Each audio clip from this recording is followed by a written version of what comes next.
हम पूरे उस बिल को उस एक्ट को अनकॉन्स्टिट्यूशनल मानते हैं और ये आर्टिकल 25, आर्टिकल 26, 14 और 15 और 29 का ग्रेव वायलेशन है। ये हम पहले से ही बोल किया है और आज फिर आपके सामने रिपीट कर रहा हूँ। No. See, let us be very careful.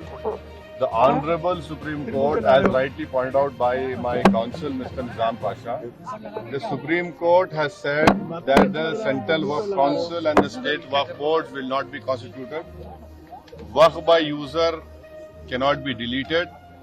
Now, there are other provisions also, which we as a party have come to the Honorable Supreme Court that calling it unconstitutional.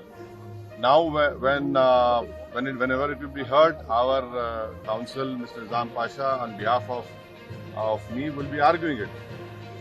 As you know very well, that during the deliberations of the Joint Working Committee, I have given a Dyson report opposing all the amendments that were proposed by the government.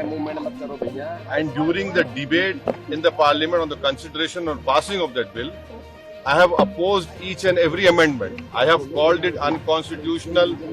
I still call this law as unconstitutional, as violating the fundamental rights of Article 14, 15, 25, 26 and 29.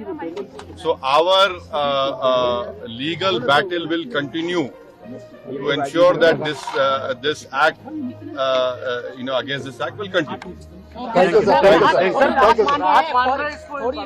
देखिए सवाल, देखिए आपको पूरे उस कानून को समझने की जरूरत है।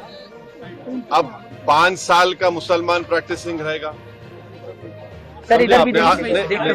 5 साल प्रैक्टिसिंग मुसलमान का तो रहेगा। अब उसको कौन डिसाइड करेगा?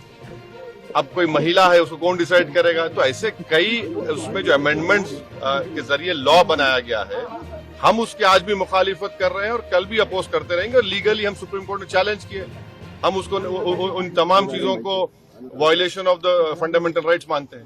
Thank you.